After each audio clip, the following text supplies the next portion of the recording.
오늘은 우리가 크로스웨이 제15가입니다. 2구간 15가. 오늘 이 내용은 성경의, 구약 성경의 사사기의 내용입니다. 사사기인데 이 사사기가 지금으로부터 한 3천여 년 전에 기록된 책입니다. 3천여 년 전에. BC 주전 한 1000년경에 기록된 책이에요. 그럼 지금으로부터 한 3000년 전의 이야기가 여기에 이제 기록되어 있어요. 그래서 이제 그럼 이 사사기를 누가 기록했는가? 이제 학자들이 이제 정확하게 이야기를 못해요. 이 사사기를 누가 기록했는지는 잘 몰라요. 그런데 추측, 이 내용에 관한 뭐 이런 것들 다 이제 조합해서 이제 성경학자들이 연구한 결과 추측하건대 선지자 사무엘이 기록하지 않았나. 확실하진 않지만은 선지자 사무엘이 기록한 책이다. 일반적으로 그렇게 이제 주장을 합니다. 왜냐하면은 이 선지자 이 사무엘은 선지자이면서도 엄격히 말하면은 사사 시대에서 왕조 시대를 연결하는 마지막 사사로 뭐 그렇게 이야기를 해요. 사사이면서도 선지자, 최초의 선지자 뭐 이렇게 학자들이 이야기를 합니다. 그렇기 때문에 이제 이 사무엘은 사사 시대의 마지막 시점에 있었던 뭐 이런 분이기 때문에 사사시대 전체의 역사를 애둘러 이제 어느 정도 알고 있다. 그래서 이제 아마 선지자 사무엘이 이 사사기를 기록하지 않았나. 확실하진 않지만은 학자들이 그렇게 이제 대개 주장을 합니다. 왜 여러분 이걸 알고 이제 사사기 읽어야 어느 정도 이해가 되어지는 거예요. 이걸. 그러면 사사라는 말이 뭐냐? 이 사사라는 말이 뭐냐? 영어로 저지라고 저지. 영어로 저지. 이 재판관을 말합니다. 이거 화면에 나옵니까? 응? 저지라고 하는 말은 재판관, 뭐 법관. 그 사사기를 이제 이 저지에다가 s를 붙여요. 그러면 이제 사사들 그런 뜻이에요. 사사들. 그 사사들의 이야기. 그래 영어 성경에서는 사사기를 저지 그렇게 부릅니다. 그래서 이제 사사들이 쭉 나와요. 뒤에 이제 살펴보겠지만은 한 12명의 이제 그 사사기에 나오는 등장하는 사사들이 12명이 나와요. 12명. 그 12명 그들이 살았던 그 삶의 흔적과 그들의 어떤 사역의 현장들, 그 시대에 어떤 일이 있었는가, 뭐 이런 등등의 이야기들을 이제 이 사사기에서 이렇게 하는 것을 우리가 볼 수가 있습니다. 그런데 이제 이 사사기가 저지, 뭐 재판관 그런 뜻이지만은 사실 재판받는 이야기는 거의 안 나와요. 이 책 이제 제목이 저지 재판관이지만 재판관들이지만은 뭐 재판받는 이야기는 거의 안 나옵니다. 거의 안 나오고 무슨 이야기가 나오느냐? 전쟁 이야기가 많아요. 전쟁 이야기. 그 전쟁 이야기 많이 나오기 때문에 사사 그러면은 전쟁을 위한 지도자, 뭐 리더 아니면은 전쟁에 참여한 용사.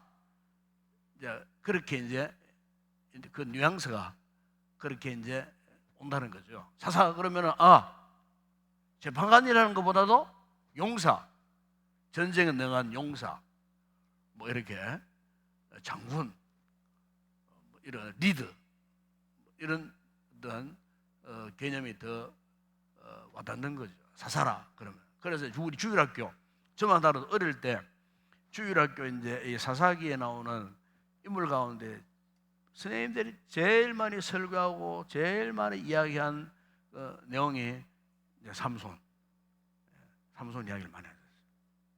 그다음 또 기드온 이야기, 기드온. 사사들이거든요. 사사들 가운데도 가장 큼지막한 사사들, 그 획이 아주 굵은 획을 가진 있는 사람. 그러면 이제 우리 어릴 때마다라도 이제 삼손 이야기를 막 그냥 막 엄청나게 많이 들었어요. 삼손이.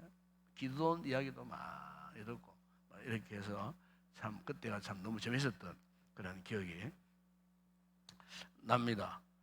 그래서 우리가 이제 오늘은 이제 이 사사기에 대한 이야기를 좀 하고 싶은데요. 자, 여러분 그림 보세요. 그림 15 있죠. 오늘도 그림이 이제 한 장으로 딱 되어 있어요. 한 장으로 있는데 우리가 이제 이 그림을 보기 전에 먼저 여러분 교재 보세요. 교재 143페이지, 그죠? 교재 143페이지를 한번 보십시오. 거기 보면은 거기가 도표가 나오죠. 거기 보면 이제 압제자 뭐 이러면서 쭉 이렇게 나옵니다. 보면 제일 먼저 여기 보십시오. 압제자, 압제기간, 사사, 통치기간. 참 정리 참 잘 되었어요. 정리가 너무 잘 되어 있어요. 그거 보면은 우선적으로 이제 거기에 나오는 교재를 한번 보세요. 이 사사 쪽을 한번 사사 쪽에 보게 되면은 그래도 대부분 이렇게 좀 굵직하게 내용들이 많은 이제 사사 이야기들이 이제 그거 보세요. 온니엘, 그죠? 온니엘 있죠? 온니엘, 그다음에 예후. 사실 사사 3갈에 대한 이야기는 굉장히 짧게 나옵니다. 한 구절 정도 나오는가 모르겠어요. 3갈에 대해서는 정도로 나오고, 그 다음에 이제 더브라, 바락, 그죠? 그 다음에 나오는 사사가 기돈, 돌라, 그 다음에 야일, 뭐 이런 사사들은 좀 이렇게 짧게 이야기가 나옵니다. 짧게 나오고, 입다가 조금 이제 그 분량이 좀 많죠. 입다. 그다음 입산, 엘론, 압돈 이런 이제 이 사사들은 이제 사사로 치세했던 기간도 짧죠, 비교적 짧고. 그다음 마지막에 이제 삼손, 그죠? 이렇게 쭉 나오는 것을 우리가 보게 됩니다. 그래서 이제 한 12명의 사사기에 12명의 사사들이 이제 이렇게 그 자신들이 맡았던 그 지역을 통치해가는 뭐 이런 이야기가 그렇게 나오고, 그 다음에 옆에 왼쪽에 보게 되면은 이 사사들이 통치하던 그 기간에 이제 외부 세력들 그 나오죠. 외부 세력들 구산, 리사다임, 뭐 모압 족속, 블레셋, 야빈, 가나안 족속입니다. 야빈은 미디안, 암몬, 블레셋 뭐 이런 이제 외부의 외적들 외부에서 이런 대적자들이 세력들이 이제 거기에 그 해당하는 사사 시대에 이제 있었다고 이제 수평으로 줄을 맞춰서 그렇게 정리를 해놓은 것 같아요. 압제자, 압제기간, 사사, 통치기간 이렇게 쭉 이제 나누는 것을 볼 수가 있어요. 자, 그럼 여러분 이제 궁금하잖아요. 이런 사사들이 왜 등장했을까? 사사들이 등장한 이유가 뭔가? 그 이유는 우리가 여호수아서 마지막 24장 여호수아서 이제 말미에 보게 되면은 여호수아가 110세 때 죽었잖아요. 여호수아가 죽기 전에 마지막으로 이스라엘 백성들에게 던진 아주 중요한 메시지가 있어요. 메시지가 이미 제가 지난 시간에도 말씀했습니다만은 그 메시지가 뭐였습니까? 너희들은 앞으로 누구를 섬길 것인가? 너희들은 누구를 섬겨야만 하는가? 이걸 물었어요. 그 내용이 여호수아서 24장 14절이야 18절에 보게 되면은 여호수아의 마지막 설교 가운데에 이스라엘 공동체를 향하여 강조한 부분이 뭐냐면은 너희들은 여호와를 경외하고 온전함과 진실함으로 그를 섬기라. 그렇게 이야기하면서 여호수아서 24장 16절에 15절 그 하반절에 보게 되면은 이런 선포를 합니다. 너희가 섬길 자를 오늘 택하라. 오직 나와 내 집은 누구만 섬기겠다고요? 여호와만을 섬기겠노라. 이렇게 했을 때에 그 16절에 보게 되면은 이스라엘 백성들이 응답을 합니다. 응답을 하는데 어떻게 응답하느냐? 근데 대답을 합니다. 우리가 결단코 여호와를 어떻게 해요? 버리고 다른 신들을 섬기기를 하지 않겠습니다. 우리는 결단코 하나님을 버리고 다른 신들을 섬기지, 우상들을 섬기지 않겠습니다. 그 이스라엘 백성들이 여호수아가 그렇게 마지막으로 던진 메시지에 응답하는데 우리는 절대로 하나님을 버리지 않겠습니다. 우리 가나안 땅에 절비한 우상들 절대로 우리가 섬기지 않겠습니다. 오직 여호와만을 섬기겠습니다. 그렇게 응답을 했어요. 여호수아서 마지막 그 말미에. 그런데 여호수아서 딱 끝내고 사사기에 딱 들어가 보세요. 사사기. 오늘 우리가 그 묵상하는 시점에 사사기에 딱 들어오면은 과연 그들이 여호수아가 그 던진 메시지 앞에 그렇게 하겠다고 했던 그 말씀, 그 약속을 그들이 지켰는가? 사사기 초도에 사사기 2장에 딱 들어가면요, 지키지를 못했어요. 지키지를 못했어요. 그래서 여러분 거기 한번 생각 보셨죠? 사사기 2장 그 7절 이하 13절 말씀에 그런 게 있어요. 그 말씀이 있는데 특별히 거기 10절 보세요. 10절 한번 보세요. 10절에 이런 말씀이 있죠. 사사기 제2장 10절에 그 세대의 사람도 다 그 조상에게로 돌아갔고 그 후에 일어난 다른 세대는 여호와를 알지 못하며 여호와께서 이스라엘을 위하여 행하신 일도 알지 못하다. 그러니까 완전히 이제는 완전히 세대 교체가 된 거예요. 여호수아 시대에 여호수아를 알던 그 세대 사람들은 다 죽고, 그리고 여호수아를 전혀 모르고 하나님이 그들 조상들에게 어떤 일을 하셨는지에 대해서도 전혀 알지 못하는 다른 세대, 완전히 세대 교체가 이루어졌다 그 말이에요. 이루어졌어요. 그런데 문제는 뭐냐? 그 다음 말씀이에요. 11절에 보세요. 그게 11절 2장 11절에 보면은 이스라엘 자손이 여호와의 목전에 악을 행하여 바알들을 섬기며 그래요. 여러분 오늘 그림 보세요. 그림 보게 되면은 여기에 그림 펴보세요. 그림 떼어보세요. 여기 이 그림이 뭐냐? 이겁니다. 이게 바알. 저는 이걸 보기에 바알도 바알이지만은 이 바알보다도 이거는 바알이 아니고 내가 볼 때는 아스다롯 같아. 아스다롯. 바알은 남신이거든요.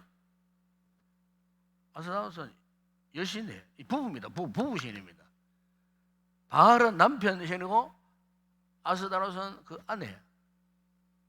바알은 어떤 신인가? 바알은 비의 신, 바람신, 구름신 뭐 이럽니다. 그러니까 이 바알은 한마디로 구름과 바람을 몰고 오면서 비를 내리는 신이에요.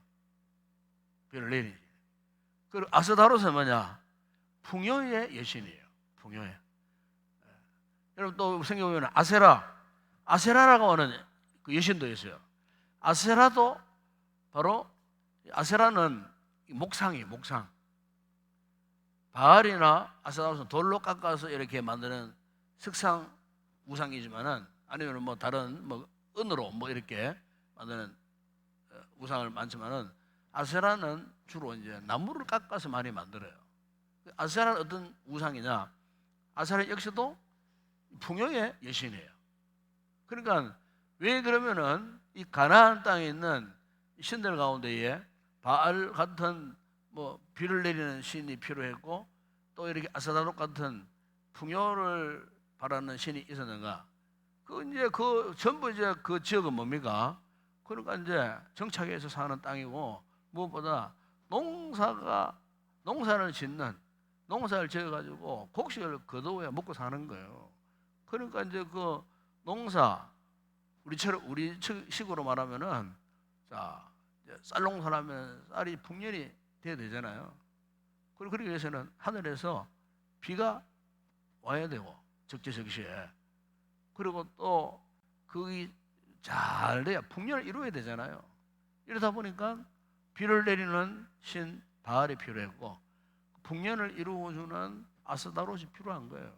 그러니까 일찍이 수백 년 동안 거기에서 뿔을 내어 살던 그 가나안 7 족속들은요 어쨌든 그 신에게 잘 보여야 돼. 그 신을 기쁘게 하고 즐겁게 해야 돼요. 그래서 그 신을 기쁘게 하고 즐겁게 하기 위해서 인간이 해야 할 일이 뭐냐? 그 신전에 들어가 가지고 이제 그런 좋지 못한 불의의 행위를 하면서 그 신들을 기쁘게 한다는 거예요. 그러니까 이제 성경에 보게 되면 우상 숭배가 음란하다는 말이 그런 거예요. 성적으로 죄를 짓고 성적으로 굉장한 음란을 저지르는 거예요. 그 신전에 들어가 가지고. 그래서 하나님이 굉장히 싫어하신 거예요. 그러니까 사사기가 돌아오면은 여호수아를 알던 그 시대에서 이제는 그를 모르는 그 시대로 전환되었을 때에 그 이스라엘 백성들의 후손들이 하나님을 알지 못했어요. 그러니까 이 다음 세대들은요 가나안 땅에서 태어난 자들이에요. 그들 조상들이 뭐 애굽에서 뭐 430년 동안 종살이하다가 홍해를 건너고 광야 40년 이거 전혀 모르는 세대. 오직 그들이 태어나자마자 본 것은 가나안 땅의 그것만 가나안 땅의 문화 이것만 보고 자란 세대. 그러니까 하나님을 알 수가 없는 거예요. 알 수가 없는 거예요. 더군다나 그 시대에 뭐 모세 같은 위대한 영적 지도자가 있었던 것도 아니고 각자 알아서 하나님의 백성들이었지만 각자 알아 살아야 하는 거야. 각자 알아서 자기 그 사사기 제일 나오는 말씀이 왕이 없으므로 자기의 소견대로 살았다는 말이 2번 크게 나옵니다. 자기 소견, 자기 마음대로 살았다 그 말이에요. 그때 삶의 진리에 표준이 없었던 거예요. 그 우상이 막 끓고 있는 그 가나안 땅에 이 다음 세대들이 자기 소견대로 사는 거예요. 자기 생각대로 살았던 거예요. 사사기의 가장 주제된 이야기가 이겁니다. 이스라엘 백성들이 자기 소견대로 자기 마음대로 살았다는 거예요. 그러다 보니까 그들 조상들이 그들 부모 세대들이 여호수아에게 약속했던 걸 지키지 못한 거예요.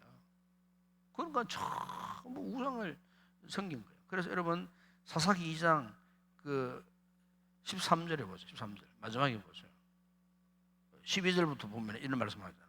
애굽 땅에서 그들을 인도해 내신 그들의 조상들 하나님 여호와를 버리고 다른 신들과 그들의 주위에 있는 백성의 신들을 따라 그들에게 절하여 여호와를 진노하시게 하였으되 곧 그들이 여호와를 버리고 그거 나오잖아요. 바알, 아스다롯, 그죠?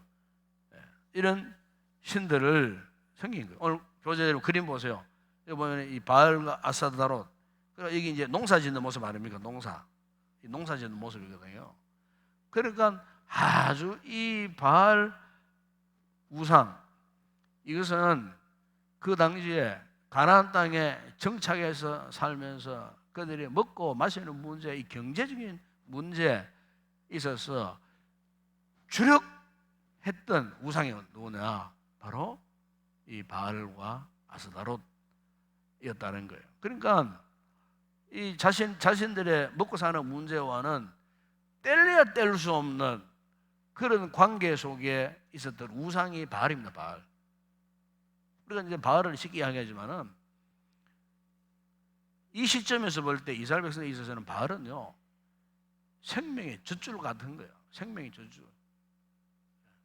여호와를 아는 지식도 없고 신앙도 없으니 자연히 그들이 의지하고 바라는 것은 바알밖에 없었던 거예요. 바알이고 생명이야.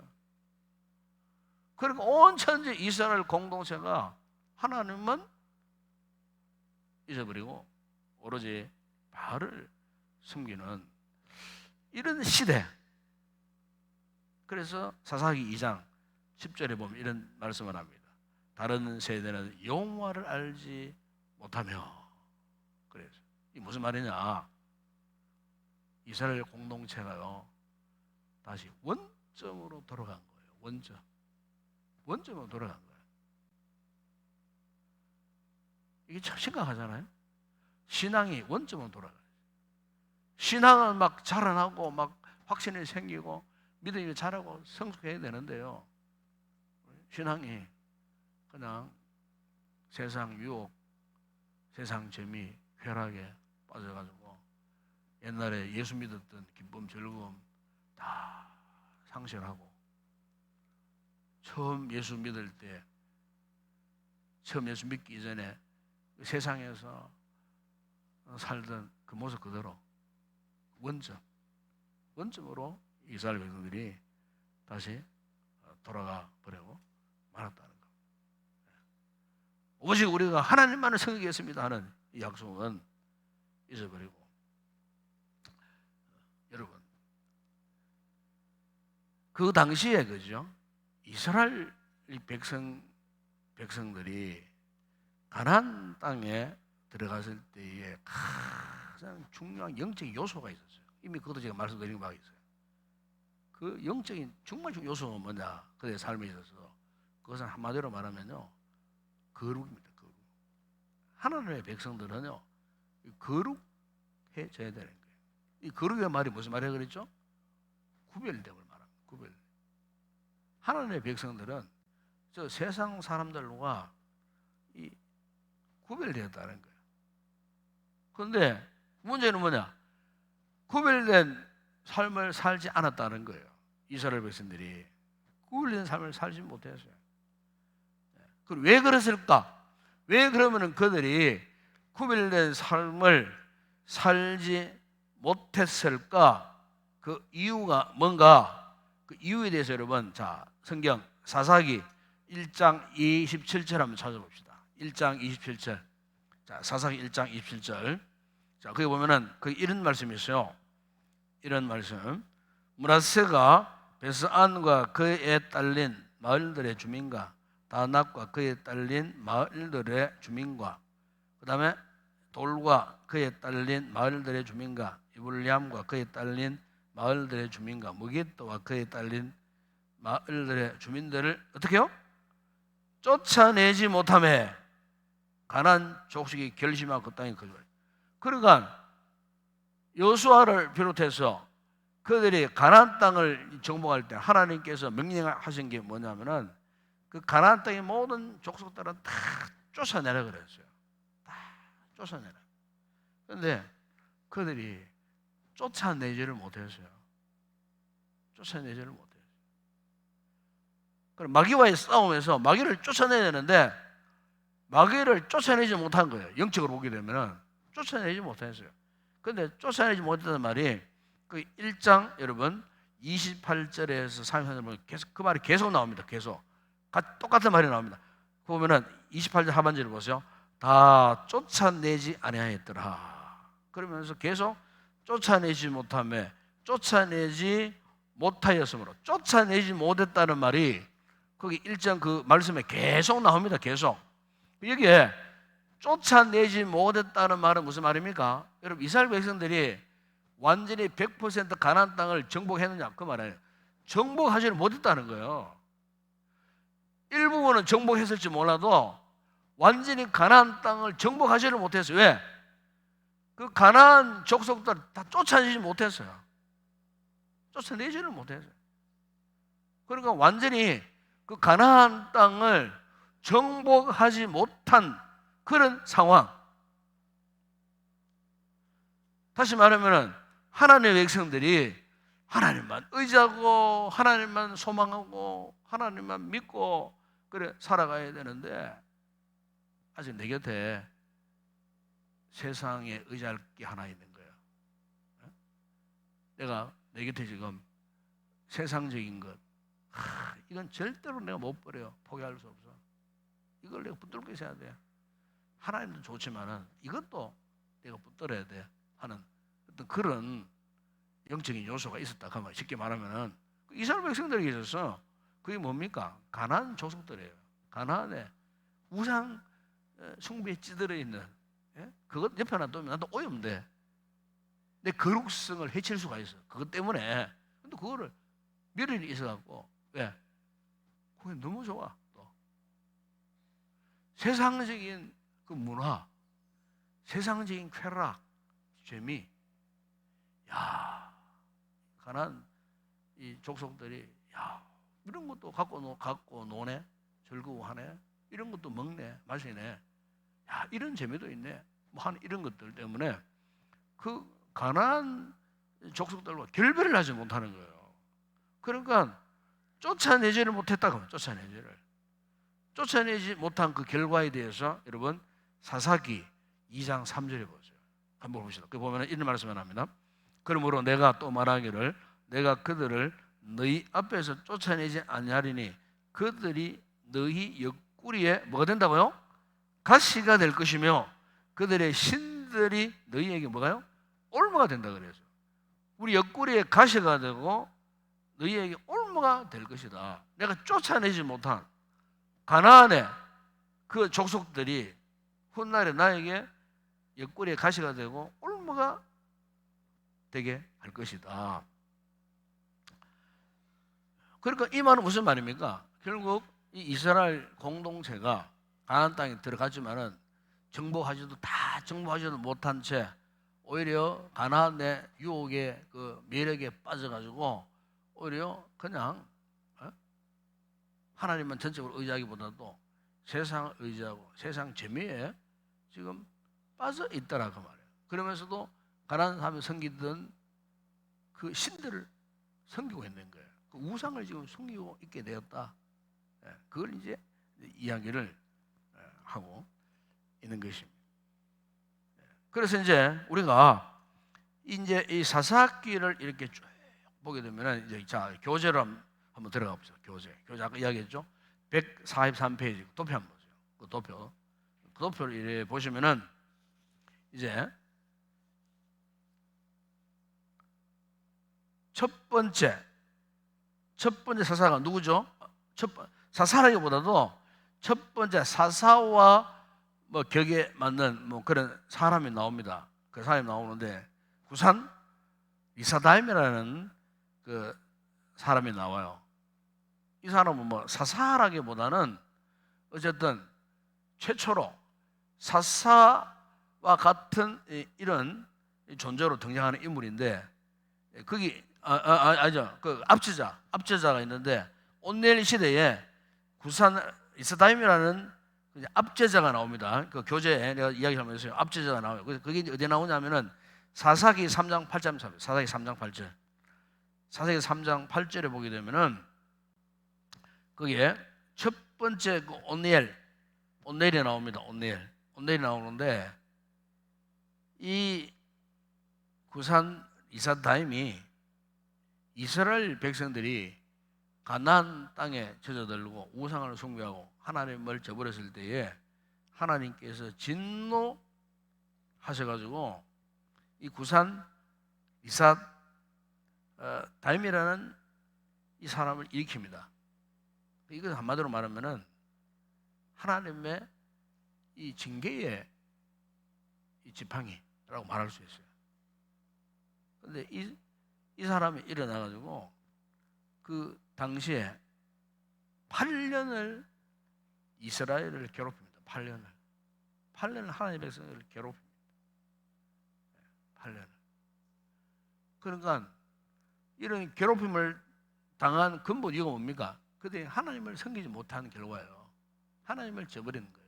세상을 의지하니까 하나님이 이 구산 리스다임이라는 사람을 일으켜 갖고 8년 동안 이스라엘 백성들이 압제를 당하게 했을 때 이 압제 속에서 어떻게 했습니까?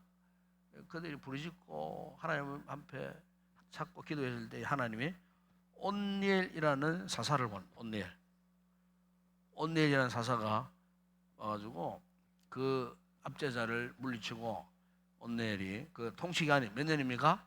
40년 동안 이제 이스라엘 백성들을 이렇게 이제 다스려 갔다 교제 그런 이야기를 하고 있어요. 그 다음에 그 밑에 보시면은 두 번째는 이제 또 압제자들 가운데 모압 족속들, 모압입니다. 모압. 이게 여러분 사사기 3장 12절에서 14절에 나오는 이야기입니다. 이때 등장하는 사사가 에웃이라는 사사예요. 이 에웃이라는 사사는 80년 동안 이제 통치했어요. 80년 동안 통치했는데 모압 족속이 일어나고요.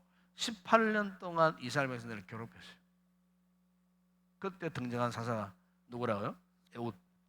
에웃이 일어나가지고 80년 동안 이제 그 이스라엘 백성들을 통치해 간 그 내용이 사사기 3장 12절이나 14절에 나옵니다. 거기 보면은 그다음 또 세 번째 밑에 압제자 가운데 블레셋 족속 이게 나오죠. 블레셋 이게 이제 사사기 3장 31절에 나오는 이야기예요. 그러면은 이때는 이 블레셋이 두 번 나와요. 첫 번째 블레셋이 나오고 또 마지막에 또 블레셋 족속이 나오죠. 나오는 첫 번째 이 블레셋 이때는 삼갈이라는 사사가 나옵니다. 삼갈.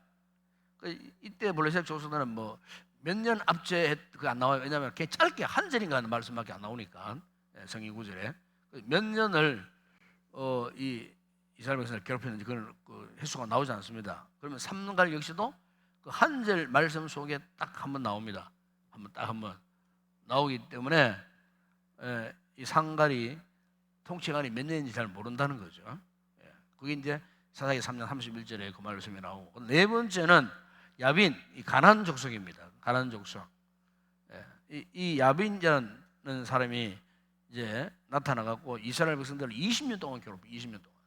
20년 동안만 괴롭히는 가운데 그때에 등장한 사사가 드보라와 바락이라는 이제 사사가 등장을 합니다. 그래서 40년 동안 드보라와 바락이 이스라엘 백성들을 통치해 갔습니다. 그게 이제 여러분 사사기 4장 2절이야 3절에 나오는 이야기예요. 사사기 4장 2절이야 3절. 적어놓으세요. 이거 하는 거를 적어놓으세요. 그 다음에 다섯 번째는 미디안 족속들. 이 미디안은요 이스라엘 백성들 7년 동안 괴롭혔어요. 7년 동안 괴롭혔어요. 괴롭혔는데 이때 등장한 사사가 그 유명한 기드온. 이 기드온이 40년 동안 이스라엘을 통치하게 되었어요. 그 해당되는 구절이 사사기 6장 1절에 나옵니다. 6장 1절에 나오고. 그다음 여섯 번째 암몬 족속들. 암몬. 이 암몬은 18년 동안 이제 이스라엘 백성들을 괴롭혔어요. 그때 나오는 이제 이 사사가 입다, 입산, 엘론. 입다는 6년, 입산은 7년, 엘론은 10년, 압도는 8년. 뭐 이렇게 그때 이 얘기에 입다, 그다음에 입산, 엘론, 압돈 이런 사람들은 뭐 그렇게 오래 통치하지를 못했어요. 그 나오죠. 연도가 쭉 나옵니다. 그러면 참고를 보시고 마지막에 또 한 번 블레셋 족속이 나오죠. 이때 이제 삼손 40년 동안 그죠? 40년 동안 이 블레셋이 이 이스라엘 백성들을 괴롭혔어요. 성경 보게 되면은 이스라엘 백성들이 제일 어려움을 당했던 이 세력이라 말한다면 이 블레셋. 이 블레셋은 창세기부터 나옵니다. 창세기부터 나옵니다. 그 이스라엘이 망할 때까지 블레셋이라는 세력은 사라지지는 않습니다. 또 사사기도 보게 되면은 40년 동안 이스라엘 백성들을 괴롭히는 가운데 거기에 그 시대에 등장했던 사사가 이 삼손입니다. 삼손이 이제 20년 동안 이제 이 통치에 가는 그 같은 모습. 그게 이제 사사기 13장에 나오는 그런 이야기예요. 그래서 우리가 이제 이 사사기를 보게 되면은 독특한 패턴이 있어요. 패턴. 이 말씀이 흘러가는 유형이 있다 그 말이에요. 그 반복적인 패턴이 있어요. 반복적인 그 패턴이 뭐냐면은 먼저 우리가 사사기 시작하는 그 2장에서부터 똑같은 패턴이 마지막 그 사사기 24장이죠. 24장까지 똑같은 패턴으로 이어져요. 그 유형이 일어나는데 그 패턴이 뭐냐? 첫 번째 패턴은 뭐냐? 먼저 범죄입니다. 범죄. 이 범죄. 그러니까 다시 말하면 이스라엘 백성들이 범죄했다 그 말이죠. 그것이 이제 여러분 사사기 2장 11절에 13절에 보게 되면은 이스라엘 자손의 여호와의 목전에 악을 행하여 바알들을 섬기며, 그죠? 애굽 땅에서 그들을 인도해 내신 그들의 조상들의 하나님 여호와를 버리고 다른 신들, 꼭 그들의 주위에 있는 백성들의 신들을 따라 그들에게 절하고, 그래서 하나님을 진노케 하고, 꼭 그들이 여호와를 버리고 바알과 아스다롯을 섬겼으므로, 그러니까 이제 이 이스라엘 이 백성들의 이 범죄, 사사기에 흐르는 패턴이 첫 번째 이스라엘 백성들의 범죄, 이게 이제 나옵니다. 그러니까 두 번째 형태는 뭐냐면은 진노입니다. 진노. 그러니까 범죄한 이스라엘 백성들에 대해서 하나님이 진노하신다 그 말이에요. 진노. 여러분 사사기 2장 14절. 2장만 가지고 지금 이야기합니다. 2장만 가지고 2장 14절 보게 되면은 결국 그 말씀이 나오잖아요. 여호와께서 이스라엘에게 진노하사 그랬어요. 노력하는 자의 손에 넘겨. 아까 나왔죠. 압제자를 말합니다. 그런 압제자들이 이렇게 해갖고 하나님께서 어떻게 해요? 그 이스라엘 백성들을 진노, 징계, 심판하시는 거예요. 이 진노. 첫 번째는 범죄, 두 번째는 진노. 세 번째 유형은 뭐냐? 하나님의 진노를 당한 이스라엘 백성들이 어떻게 합니까? 하나님 앞에 부르짖습니다. 비로소 하나님을 찾습니다. 그들이 사사기 2장 18절에 보게 되면은 그는 후반절에 뭐 이런 말씀이 있어요. 이는 그들이 대적에게 압박과 괴롭게 함을 받아 슬피 부르짖음으로 부르짖었어요. 슬피 부르짖게 되니까 어떻게 해요? 하나님께서 그들을 불쌍히 계셔갖고 뜻을 돌이키셨어요. 그 말씀 그래 나오잖아요. 그래서 네 번째 형태가 뭐냐? 구원입니다. 구원. 그래서 사사기 2장 16절에 보게 되면 여호와께서 사사들을 세우사. 사사들을 세우시는 이유가 있다는 거예요. 압제당하는 그들을 구원하시기 위해서 사사들을 세우신 거예요. 그래서 그 압제자들의 노력하는 자들 손에서 그들을 구원해 주셨어요. 그러니까 우리가 이제 사사기를 묵상할 때 이 네 가지 패턴을 기억하면은 훨씬 우리가 사사기의 말씀 이해하기 쉬워요. 첫 번째 뭐라고 그랬죠? 범죄. 그리고 하나님의 진노. 그리고 그 압제 속에서 부르짖음. 그리고 네 번째는 하나님이 그들을 구원해 주시는 거예요. 그러니까 범죄, 진노, 부르짖음, 구원. 그래서 이게 이제 사사기 전체 흘러가는 하나의 패턴입니다. 패턴. 사사들이 등장하기 직전에 그들이 범죄하고 하나님의 진노를 받고, 그리고 또 고통 속에 부르짖고, 그래 하나님 또 사사들을 또 보내가고 또 그들을 구원해 주시고, 또 다음 시대에 또 다음 사사가 나타날까지 또 그들이 또 하나님을 잊어버리고 또 범죄하고 하나님의 진노를 받고, 그리고 또 그들도 부르짖고, 또 하나님 또 구원의 은혜를 베푸시고. 사실 이것은요 오늘 우리의 신앙의 패턴과 거의 비슷해요. 여러분 한번 생각해보세요. 우리도 이런 모습으로 신앙생활을 하고 있는 있다는 거예요. 은혜를 받아가지고 막 이렇게 했는데 얼마가 은혜 잊어버려. 그리고 자꾸 이제 세상적인 유혹에 빠지고 신앙이 떨어지고, 열심히 있는 성도들이 어느 날 갑자기 열심도 내지 않고 자꾸 세상 곁에 가서 끼우거리고, 뭐 예배도 빠뜨리고 기도도 안 하고 뭐 이렇게 자꾸 이렇게, 그러다가 하나님께서 우리 사랑하시기 때문에 어느 한순간에 맛볼래? 그러고 맛을 볼래니 한번, 하나님이 정신 차리기 위해서요 우리에게 하나님의 징계 채찍을 내신다니까요. 그리고 막 그냥 막 하나님 주님 굴러불고 또 회개하고 다시 또 이제 하나님 불쌍하게서 우리를 건져주시고 치료하시고, 그래서 또 얼마 가면 또 그것도 잊어버려. 또 이게 이제 완전히 사이클 주파수처럼 이렇게 자꾸 와. 사실 그게 오늘 우리의 신앙의 유행이에요. 그 사사기의 이 같은 그 신앙의 이 패턴은요 오늘 우리 신앙생활 그대로 적용되어지는 거예요. 적용이.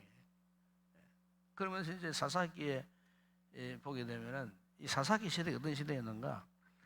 신앙적으로 종교적으로 전적으로 타락한 그런 시대였어요. 그래서 이제 사사기 여러분 17장 18장에 보게 되면은 그게 이제 한 예로 그 영적으로 종교적으로 얼마나 타락했나에 대해서 한 이야기를 하는데, 이런 사건이 있습니다. 그게 미가라고 하는 어느 한 사람의 가정이었어요. 미가. 근데 미가가요 그 어머니 몰래 은 1000개를 훔치고 숨겨버렸어요. 미가라는 그 아들이, 어머니가 그렇게 소용이는 은 1000개, 옛날에는 은이 뭐 보배 가운데 하나였잖아요. 은 1000개를 훔쳐서 감춰버렸어요. 그러니까 어느 날 미가 엄마가 자신의 그 소용이는 은이 없는 거예요. 그러니까 미가 엄마가 어떤 조치를 했느냐면요, 자신의 은을 훔쳐간 그 도둑놈을 향해갖고 막 저주를 퍼붓습니다. 무서운 저주를 막 퍼붓습니다. 미가 가보니까 범인이 자기야. 엄마가 자기에게 저주를 퍼붓는 거예요. 그러니까 겁이 나잖아요. 그걸 어떻게 했냐면은 엄마한테 이실 짓고 했어요. 엄마, 내가 사실 훔쳐갔어. 은 200개를 나무를 가와가지고 엄마 내가 훔쳐갔다. 이 미가 엄마가 깜짝 놀라는 거예요. 자기 아들이 이런 것들 알았으면 저주 안 할 텐데 엄청난 저주를 퍼부은 거예요. 그러니까 알고 보니까 그 저주에 대해 자기 아들이라. 그런데 더 기가 막힌 건요, 야야 큰일 났다. 이 저주를 풀어야 되지 않느냐. 야, 니 훔쳐간 거 은 갖고 와. 은 200개를 갖고 뭘 만들었냐? 신상을 만들었어요. 우상을 만들었어요. 우상. 그 저주를 없이 하기 위해서. 하나님을 찾는 것이 아니고 은을 가지고 신상을 만들어 가지고 자기 집안에 모셔놓고 그 신 앞에 가갖고 내가 실수했노라고, 내 아들을 저주했노라고, 그런 이야기가 거기 나옵니다. 이 무엇을 이야기하느냐? 그 시대, 사사시대에 영적으로 신앙적으로 얼마나 타락했는가 하는 하나 일례를 이야기하는 거예요. 그게. 그리고 또 하나 중요한 이야기가 나오는데, 그 이야기는요, 그 시대가 얼마나 도덕적으로 윤리적으로 처참한 타락한 그런 시대였는가, 그것을 이제 이야기를 하는데, 그게 여러분 사사기 19장에 나오는 이야기입니다. 19장에 소위 말하면 이거 말하기도 참 어려운 그런 이야기예요. 이게 무슨 이야기냐면은 그게 레위 지파에 속한 남자. 그러니까 이 레위 지파는요 제사장 가문의 사람입니다. 그런데 레위의 한 남자가 있었어요. 그런데 이 레위 한 남자에게 그 성경에 나옵니다. 첩이 있었어요. 첩이. 이거부터가 잘못된 거라 지금.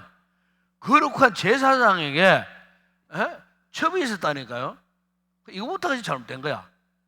도덕적으로 윤리적으로 잘못된 거예요.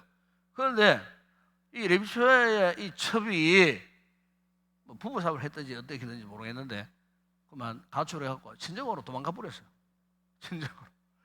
친정으로 도망갔는데 이 레위 사람이 자기 아내를 찾아러 갔어. 그래 처갓집에 찾아간 거예요. 그 처갓집에 찾아가고 어쨌든 뭐 설득해가지고 이제 아내를 이제 데리고 이제 자기 집으로 이제 가는 도중에 베냐민 지파 영역에서 한 노인의 집에 들어가는, 한 노인의 집에 유숙하기 위해서 하루 자고 가려고 딱 들어갔는데, 베냐민 지파 그 동네 인근에 사는 불량배들이 떼서리로 몰려온 거예요. 몰려와가지고 방금 당신 집에 왜 남자 말이지, 얼굴 잘생긴 미남, 그 남자가 들어갔는데 그 빨리 불러내라. 그 이유가 뭐냐면은, 이 인간들이, 이 불량배들이 뭐냐면 요즘 우리로 말하면 게이들이에요. 게이들. 동성애자들. 남자가 남자를 즐기는 걸 게이라 그러잖아요. 이 동성애자들이에요. 빨리 불러내라 빨리. 막 떼서리로 막 그냥 막 몰려와가지고 막 난리를 즐기니까 그 한 노인의 집 주인이 그 불러가, 이 남자는 이 레위 지파 제사장 족속 안 되니까 우리 집에 아주 시방한 처녀 딸도 있고 이 사람 데려온 첩이 있는데 이 둘을 내보내줄게 막 이랬는데, 레위 지파가 남편이 자신의 첩을 그 사람들에게 내보냅니다. 그럼 어떻게 됐겠어요? 굶주린 이리떼처럼 달려들어가고 그 첩을요 그렇게 해버렸어요. 그리고 아침에 문 열고 나가보니까 문간에 그 첩이 죽어 있는 거예요. 그러니까 베냐민 지파의 그 불량배들이 그런 짓을 한 거예요. 그는 자기 아내가 죽었어요.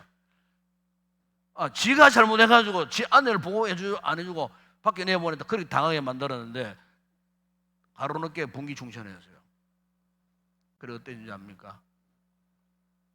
이 레위 지파의 이 사람이 자기 죽은 아내를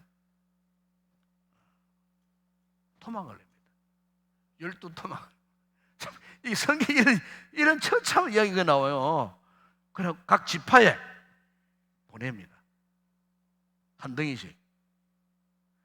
그러니까 다른 지파 사람들이 그걸 보고 다른 지파 사람들이 막 지금 막 베냐민 지파 저놈들을 그냥 막 삭설이 그냥 이래가지고요. 이스라엘 공동체 민족적 동족 상단에 내전이 일어나는데 이란 지파가 그 불량배에 속한 베냐민 지파를 총 공격을 합니다. 총 공격을 하는데요. 완전히 전멸시켜버려요. 전멸. 그러니까 딱 베냐민 지파 족속이 얼마 남았 600밖에 남지 못할 정도로 모든 베냐민 지파 사람들 다 죽이고 막 그냥 막 무시무시한 그런 동족 상잔의 비극이 일어나는 그 내용이 이제 사사기 19장에 나오는 그런 내용이에요. 그리고 이게 무슨 말이냐면은 도덕적으로 윤리적으로 이토록 사사기 시대가 타락했던 그런 시대였다. 그것을 단적으로 보여주는 거예요. 제가 두 가지 이야기를 했지만 앞에는 뭡니까? 종교적으로 신앙적으로 그렇게 타락했고 뒤에 후자의 예는 윤리적으로 도덕적으로 성적으로 그렇게 타락한 그런 시대였다. 이 시대가 지금부터 3천 전에 사사시대만의 이야기 이게 있는가 하는 거예요. 오늘 우리는 어떤가? 오늘 우리 시대는 어떤가? 우리 시대 아마 전혀 다를 바 없는 시대예요. 우리 시대도. 자, 그렇다면 여러분 이제 말씀을 정리하면은 왜 이랬을까? 왜 그 시대가 이랬을까? 이유에 대해서 여러분 사사기 말씀 딱 두 군데 이런 이야기를 합니다. 자, 사사기 17장 6절 한번 읽어봅시다. 같이 읽어봅시다. 같이. 사사기 17장 6절 말씀 함께 읽습니다. 그때에는 이스라엘에 왕이 없었으므로 사람마다 자기 소견에 옳은 대로 행하였더라. 사사기 맨 마지막 말씀 사사기 21장 25절 보세요. 그때 이런 말씀을 합니다. 그때에 똑같은 말씀합니다. 이스라엘에 왕이 없으므로 사람이 각기 자기의 소견에 옳은 대로 행하였더라. 이게 중요한 이야기예요. 이스라엘에 왕이 없었다. 왕이 없었다. 여기 왕은 정치적인 그런 왕을 말하는 게 아닙니다. 근데 한마디로 말하면 이스라엘에 영적인 지도자가 없었던 거예요. 그 왕이 없었던 거예요. 그러니까 자기 마음대로 행하는 거예요. 자기 기분대로 행하는 거예요. 자, 이 말씀 오늘 우리의 신앙생활 적용을 한번 해보면 어떤 의미예요? 우리 삶이 하나님이 내 인생의 왕으로 주인을 모셔 살아야 되는데 내가 주인 되어가고 내가 자우자하는 거예요. 내 마음대로 살아가는 거예요. 나의 소견대로 그냥 막 살아가는 거예요. 여러분 신앙생활 그렇게 하면 안 된다 그 말이에요. 사사시대에 이스라엘 백성들이 그러했던 것처럼 우리가 그렇게 살아가야 되는가? 우리의 선한 목자 되신 예수 그리스도가 우리의 진짜 인도자가 되어주시고 그분이 우리 삶의 주인 되어주시고 그런 삶을 살아가야 되는데 자기가 왕이 되어주고 자기 소견대로 마음대로 그냥 뭐 살아가는 거예요. 바로 그 모습은요 오늘 제가 말씀드린 이 사사기 시대에 이스라엘 백성들이 살아갔던 그 모습과 전혀 다를 바가 없는 삶이라는 거예요. 제가 이 그리스도하면서 계속 강조하는 게 뭡니까? 우리는 하나님의 질서를 따라 살아가야 돼요. 하나님의 거룩한 백성들이에요. 네. 세상 질서를 따라가면 안 돼요. 진정한 경건은요 이거예요. 하나님 질서대로 살아가는 거예요. 그게 경건이에요. 네. 뭐 경건의 폼을 잡고 뭐 그게 필요 없어요. 말씀을 묵상하고 말씀에 순종하고 정말 하나님이 기뻐하시는 그 질서를 따라 세상 욕망을 항상 경계하고 그죠? 근신하고 우리는 철저히 주님의 다스림을 받는 예 같은 삶.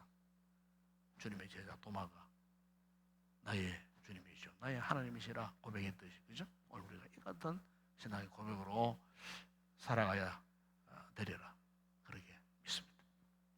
찬양하고 우리 기도하도록 하겠습니다.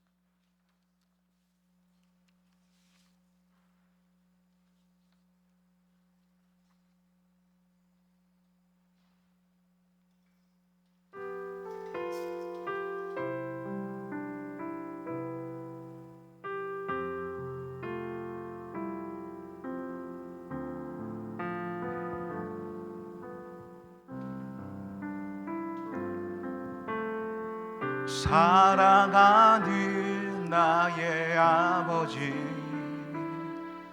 이름 높여드립니다.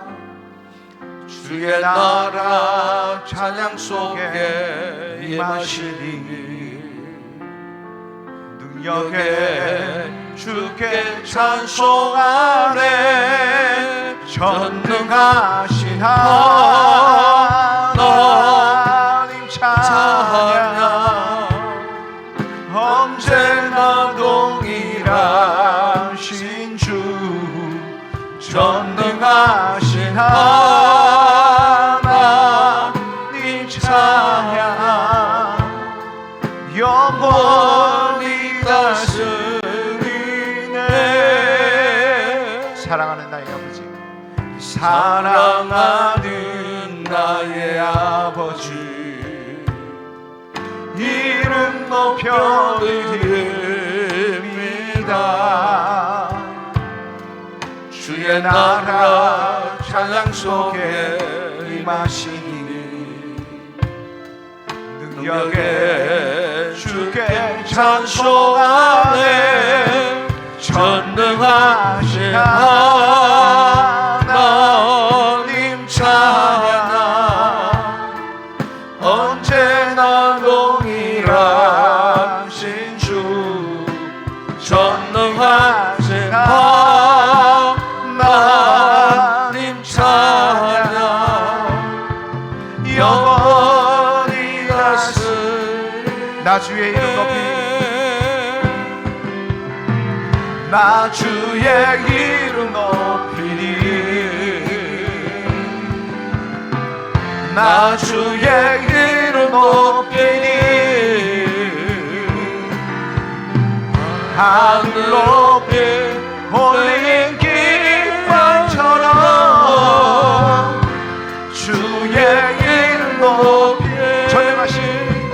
전능하신 하나님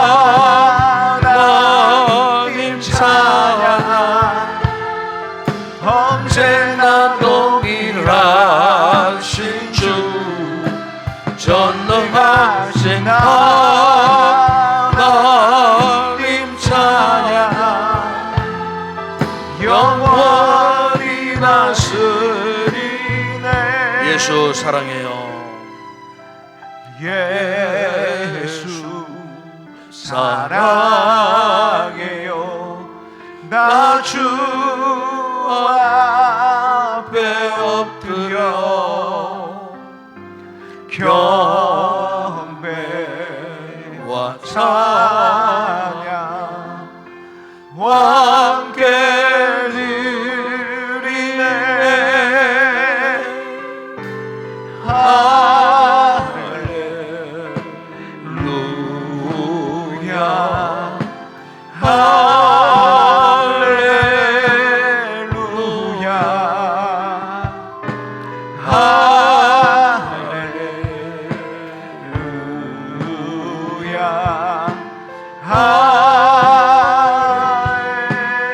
아버지 예수 사랑해요.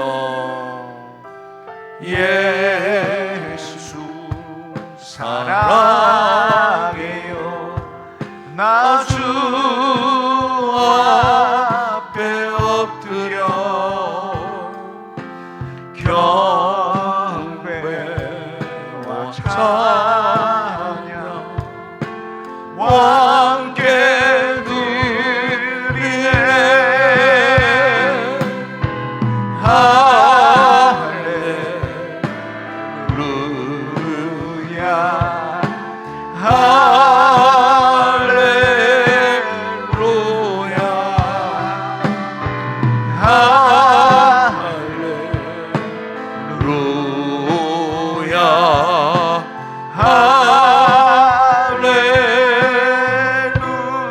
함께 기도하겠습니다.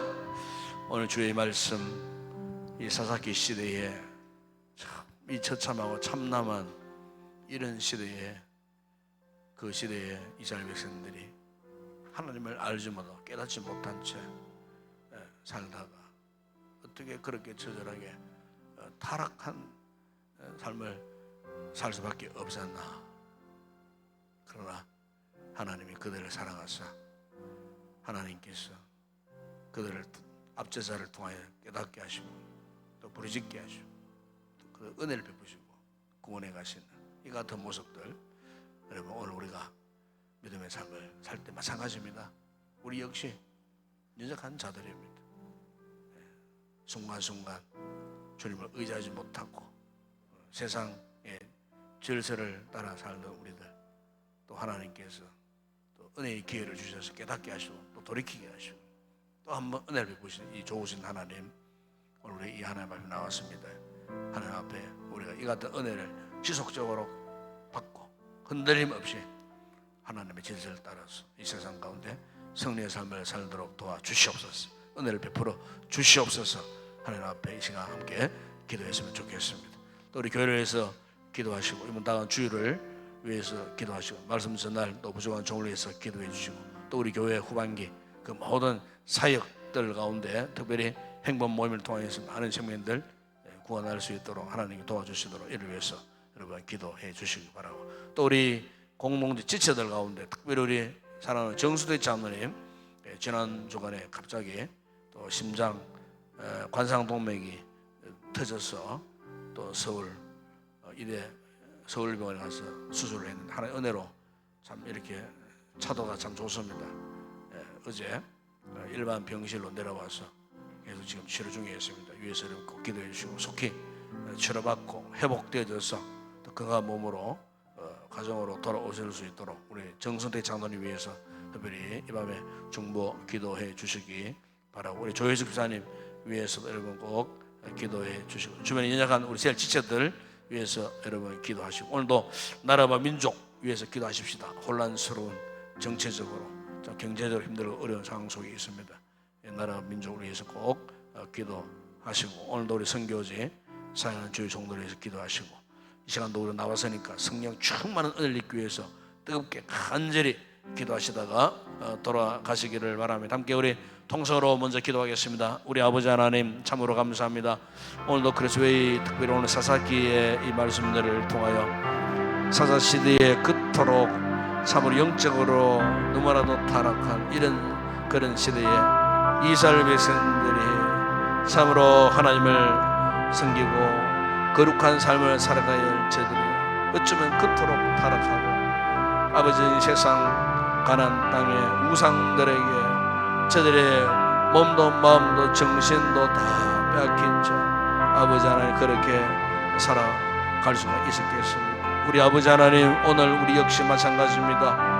아버지 험악한 이 세상의 온갖 유혹들이 범람하는 이런 시대에 우리가 살면서 아버지 우리 마음이 빼앗길 때가 참 많습니다. 아버지 하나님 우리가 하나님 앞에 온전한 믿음에 정도로 걷지 못한 채 아버지 하나님 우리가 잠잠깐 신앙에서 아버지 하나님 저버린 채 아버지와의 영적인 거리가 멀어진 채 살아갈 때가 많았습니다. 아버지 밤의 말씀을 통하여 이 사사기에 이 같은 경고의 말씀들이 오늘 우리를 향한 경고의 말씀이 되게 하여 주시옵소서. 아버지 우리 하나님 앞에 참으로 어떤 상황 가운데서도 어떤 세상의 유혹 앞에서도 어떤 아버지 하나님 원수마귀의 유혹 공격 앞에서 우리가 포기하지 않고 끝까지 하나님을 의지하고 하나님을 아버지 믿고 신뢰하여 아버지 어떤 상황 가운데서도 믿음으로 나아갈 수 있는 우리의 신앙생활 되어줄 수 있도록 은혜를 베풀어 주옵소서. 혹 우리가 실패한 자리에 있다 할지라도 아버지 앞에 부르짖고 간구할 때 우리 기도를 들으시고 이스라엘 백성들을 회복시켜 주셨던 것처럼 오늘 우리에게 다시 한번 아버지 구원의 은혜를 베푸사 날마다 주님의 은혜 가운데 은혜 영역 속에서 살아갈 수 있는 저희들 되어줄 수 있도록 은혜를 베풀어 주시옵소서. 야무도 아버지 하나님 우리가 교회를 위해서 간구합니다. 우리 교회를 축복하시고 이 가을에 행복 모임을 통하여 아버지 많은 영혼들을 구원할 수 있도록 추수의 이 계절에 만회를 맺을 수 있도록 주님 은혜를 베풀어 주시기를 아버지 하나님 원합니다. 아버지 하나님 이번 다가오는 주일 예배 외에도 함께 하시고 말씀에 풍성한 은혜를 허락하여 주시고 부족한 종을 보듯이고 아버지 예배를 통하여 한 주간 삶을 살면서 지쳐있던 귀한 우리 성도들이 이곳에 나와서 다시 명적인 새로운 기력을 회복하여 기쁨으로 돌아가는 아름다운 귀한 복된 예배가 되어줄 수 있도록 성령과 말씀에 영성이 충만한 거룩한 예배 되어줄 수 있도록 은혜를 베풀어 주시기를 원합니다. 아버지 하나님 특별히 우리 공동체 안에 내역한 지체들 특별히 사랑하는 우리 정수리 장로님을 붙들어 주시기를 원합니다. 위험 가운데서도 하나님 은혜 가운데 또 좋은 병원으로 또 인도해 주시고 또 좋은 의사의 수술도 잘 끝나게 해주시고 이제 아버지 중환자실에서 일반 병실로 내려오게 하신 주님의 은혜를 감사합니다. 주님 종의 그 상처난 자국 수술 자국을 우리 주님 치료의 손으로 으로만 주실 때에 깨끗하게 치료되고 회복되어지게 하시고 성령의 치료의 광선을 바라셔서 아버지의 부작용이나 드나는 일들이 없도록 완벽하게 아버지 하나님 깨끗하게 치료해 주시고 다시는 그 부분이 아버지 하나님 괴롭히는 일들이 없도록 우리 하나님 주의 치유의 손길로 안수해 주심으로 아버지 하나님께서 속히 쾌차하셔서 가정으로 돌아올 수 있도록 아버지 하나님 은혜를 베풀어 주시기를 아버지 하나님 원합니다. 우리 하나님 우리 조임사님 붙드시고 아버지 계속해서 치료 가운데 있습니다. 아버지 제가 낙하여지지 아니하도록 강건함을 허락하시고 그 상처는 그 모든 자국자국마다 우리 주님 직접 어루만져 주셔서 깨끗하게 치료되고 아버지 후유증 부작용이 생겨나지 아니하도록 아버지 빠른 시일 안에 깨끗하게 회복되어져서 건강한 몸으로 주님을 영화롭게 하는 아름다운 귀한 우리 집사님 되게 하여 주시기를 원합니다. 그 외에도 우리 지체들 가운데 힘들고 어려운 우리 제일 지체들 돌려보아 주시고 위로받을 자 위로받게 하시고 힘을 주시고 아버지 하나님 아픈 상처의 자리에서 일어나서 회복하고 건강한 몸으로 믿음 생활의 승리자들이 다 되어지는 귀한 우리 지체들 되어줄 수 있도록 은혜를 베풀어 주시고 이 밤도 우리 성도들이 여러가지 기도의 제목을 가지고 주님 앞에 나왔습니다. 아버지 간구하는 그 모든 기도 가운데 주님 응답하여 주시고 오늘도 주님 만나는 기쁨으로 충만하여 돌아갈 수 있는 귀한 우리 성도들 되게 하여 주옵소서. 오늘 나라와 민족을 위해서 간구합니다. 주님, 이 나라의 민족을 불쌍히 해주시고 정치적으로 참 힘들고 어려운 이 시대에 저희들이 지금 살고 있습니다. 모든 위정자들 상으로 하나님 두려워한 마음을 주시고 선정을 베푸는 그 위정자들이 되어질 수 있도록 아버지 하나님께서 은혜를 베푸시고 대통령과 모든 여야 정치인들에게 우리 주님께서 은혜를 베푸시고 서로 화합하고 하나 되어 나라와 민족을 위하여 참으로 아버지 힘들고 어려움에 지쳐있는 민생들을 아버지 하나님 참으로 잘 돌볼 수 있는 그런 아름다운 나라의 귀한 일꾼들 되어질 수 있도록 은혜를 베풀어 주시기를 원합니다. 저 북한 땅 지하교회 우리 북한 동포들을 불쌍히 해주시고 속히 아버지 자유한 날을 허락하여 주시고 그 땅에도 복음의 종소리가 울려 퍼지고 아버지 우리 대한민국 하나 되어지고 통일의 그날을 속히 허락하여 주시기를 아버지 하나님 원합니다. 오늘도 우리 선교지들을 둘러보아 주시고 아버지 주의 복음을 전하는 주의 종들 현재 거하는 모든 사역자들 교회들 가운데 주의 크신 은혜를 베푸사 그곳에서도 하나님 나라가 확장되어지고 부흥되어지는 놀라운 역사가 있게 하여 주옵소서. 아버지 밤에 우리 성도들 기도하고 돌아가는 저들의 걸음 가운데 함께 하시고 늦은 밤 악한 것들이 유혹하지 못하도록 저들의 가는 길을 평탄케 하시고 지쳤는 저들의 몸과 영혼이 편히 쉴 수 있는 이 귀한 밤 되게 하시고 주일날 기쁨으로 다시 만날 수 있도록 우리 아버지 하나님께서 함께하여 주옵소서. 아버지 믿습니다.